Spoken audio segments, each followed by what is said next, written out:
오늘의 현장 리포터 코너 임소정 리포터와 함께합니다. 안녕하세요. 네, 안녕하세요. 학창 시절 과학 좋아하셨나요? 일단 과학이라는 단어 자체만으로도 어려운 느낌이 들죠. 열심히 해도 성적이 팍 오르지 않는 게 과학인데요. 그만큼 과학은 어려운 학문입니다. 어려운 것들을 보다 재미있고 쉽게 전달하기란 과학을 공부하는 것보다 더 어려운 일이 아닐까 싶은데요. 이해하기 쉬운 과학 콘텐츠를 만들어서 재밌게 과학을 가르치는 분이 있다고 해서 만나고 왔습니다. 네, 과학이라고 하면 나와는 거리가 먼 머리가 좋은 친구들만 잘할 수 있는 게 과학이라고 생각하기 쉬운데요. 쉽고 재밌게 가르치시는 분 어떤 분인가요? 네, 진주 무지개초등학교 과학 전담 교사 하우영 씨를 만나고 왔는데요. 얼마 전 교사의 노벨상이라고 불리는 2019년 올해의 과학교사상을 수상하기도 했습니다. 이 상은 한국과학창의재단이 과학교육 활성화를 위해 과학교육에 특별한 공헌을 한 교사에게 수여하는 상인데요. 경남 과학고등학교를 졸업하고 초등학교 교사가 된 하우영 씨, 지금부터 만나보시죠. 많은 분들이 함께 물으십니다. 왜 과학고등학교를 졸업하고 초등학교 선생님이 되셨나요? 저는 그때마다 이야기를 합니다. 매년 만나는 수많은 아이들에게 과학하는 행복을 전해줄 수 있으니까요. 아이들이 과학을 처음 만나는 초등학교 시기에 바로 마음껏 과학을 경험하고 느끼는 과학 감수성을 듬뿍 키워줄 수 있는 시기라고 생각했습니다. 제가 초등교사가 된 것도 과학이 어렵다는 선입견이 생기기 전에 과학은 재밌고 쉽고 즐거운 것이라는 인식을 먼저 심어주고 싶었기 때문입니다. 2012년 첫 교사의 꿈을 이루었고, 근데 바로 군입대를 해서 실제로는 2015년부터 선악초등학교의 담임교사로 교직의 첫 발을 내딛게 되었습니다. 많은 대회에서 아이들과 함께 했지만 제일 기억에 남는 대회는 대한민국 학생 창의력 챔피언 대회입니다. 학급 경영의 일환으로 시작한 첫 대회입니다. 5년째 매년 참가하고 있고, 올해는 그 분위기가 세계 학생 창의력 올림피아드로 이어져서 세계 1위 금메달을 획득하기도 했습니다. 이 대회를 준비하는 3월부터 8월까지 매일 아이들과 밤낮, 주말, 방학 가리지 않고 함께했으며, 특히 저는 이 대회에서 2016년 그리고 2019년 두 번에 걸쳐 전국 최초로 전국 대상을 2회 연속 차지하게 되었습니다.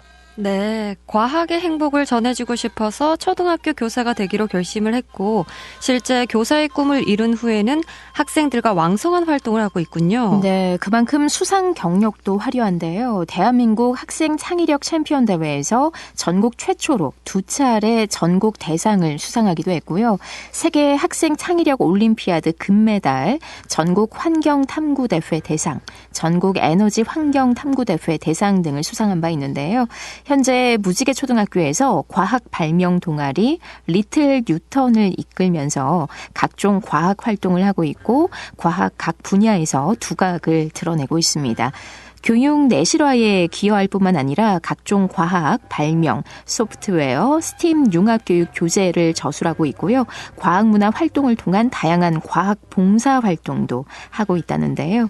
선생님에 대한 사랑이 대단한 리틀 뉴턴 활동을 하고 있는 한 학생 만나봤습니다. 저는 무지개초등학교 6학년 2반 장슬기입니다. 책을 읽으면 무조건 과학책만 읽고 과학 동아리 읽고, 그래서 과학 동아리에 참여는 하고 싶었는데 동아리가 없으니까 활동을 못했는데, 하우영 선생님 만나고 나서 리틀 뉴턴에 함께 참여하면서 대회에도 출전하고 활동을 하게 됐어요. 책으로만 배우던 게 아니라 박쥐나 민물고기나 두꺼비 같은 생태 활동을 하면서 더 새로운 것을 배우게 됐고, 과학에 더 흥미를 가지게 됐어요. 선생님이랑 활동을 하거나 대회를 같이 준비를 하면 1년이 너무 빨리 가서 한 달이 막 1주일, 2주일 같고, 그날이 너무 행복해지고 활기차게 시작을 할 수 있어서 계속 중학교에도 이런 활동이 있었으면 좋겠어요. 과학은 좀 재미있게 접근을 하면 누구나 쉽게 할 수 있고, 자신이 좋아하는 분야는 무조건 과학 속에 들어있으니까 과학 포기하지 않고 리틀 뉴턴처럼 활동을 하기를 꿈꾸면 좋겠어요.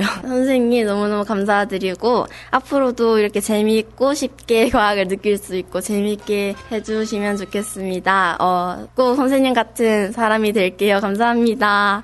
네, 과학 시간이 기다려질 정도로 재밌고 즐기면서 과학 공부를 하고 있군요. 과학 싫어하는 우리 학생들에게 좋은 자극이 됐으면 좋겠습니다. 네, 이렇게 아이들이 과학을 흥미로워하니까 학부모들의 반응도 좋다고 합니다. 주변에서 쉽게 구할 수 있는 실험 도구를 이용해서 학생들 수준에 맞게 체험 교육도 하고요. 직접 만지고 느끼면서 기초 과학의 원리를 익힐 수 있게 하니까 반응이 좋을 수밖에 없는데요. 과학은 즐겁다는 믿음과 열정이 있었기에 이러한 성과를 거두게 된 게 아닐까 싶습니다. 앞으로도 더 재밌고 다양한 프로그램으로 학생들과 함께하고 싶다는데요. 이야기 들어보시죠. 앞으로의 목표가 크게 두 가지입니다. 첫 번째는 리틀 뉴턴 교육 기부 봉사단을 조직해 리틀 뉴턴 선후배들 그리고 학부모님들이 함께 모여 지역사회나 전국 곳곳을 돌며 즐거운 과학 프로그램을 나누는 것입니다. 그 시작으로 작년부터 크리스마스에 리틀 뉴턴 산타라는 이름으로 리틀 뉴턴 아이들과 근처 중증 장애인 시설을 방문해서 재미있는 과학 체험 프로그램을 함께 하고 있습니다. 바로 두 번째는 과학 인식 증진을 위한 커뮤니케이터로서의 리틀 뉴턴표 페임랩 전통을 만드는 것입니다. 기존의 페임랩처럼 한 해 한 번 리틀 뉴턴이 지인들과 함께 자신이 1년 동안 관심 가졌던 과학 이야기들을 3분 정도의 짧은 토크로 소개하는 과학 소통의 장을 갖고 싶습니다. 두 가지 모두 리틀 뉴턴과 함께 할 수 있는 것이고 어쩌면 저와 함께한 아이들이 앞으로도 쭉 과학의 즐거움을 알고 참맛을 느껴가기를 바라는 저의 마음이 담긴 것이라 할 수 있습니다. 네, 앞으로의 목표도 꼭 이룰 수 있을 것 같죠. 마지막으로 과학을 잘하기 위해서 두 가지 방법을 활용해 보라고 합니다.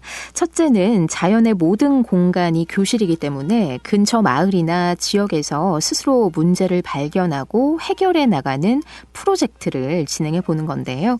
예를 들면 동네에 흐르는 강에서 민물고기를 만나고 또 새들을 만나면서 스스로 궁금한 점들을 질문해 보고요. 그것이 호기심 가득한 탐구로 이어진다고 합니다. 두 번째는 배운 과학 내용을 창의력 연극으로 표현하는 건데요. 그러니까 쉽고 재밌게 생각을 하고 다가간다면 과학에 흥미를 붙일 수 있다는 거죠. 이러한 활동을 통해 아이들이 과학에 흥미를 느끼고 더 크고 넓은 꿈을 가진 미래 세대로 잘 자라나길 응원하겠습니다. 네, 오늘 소식 잘 들었습니다. 네, 고맙습니다.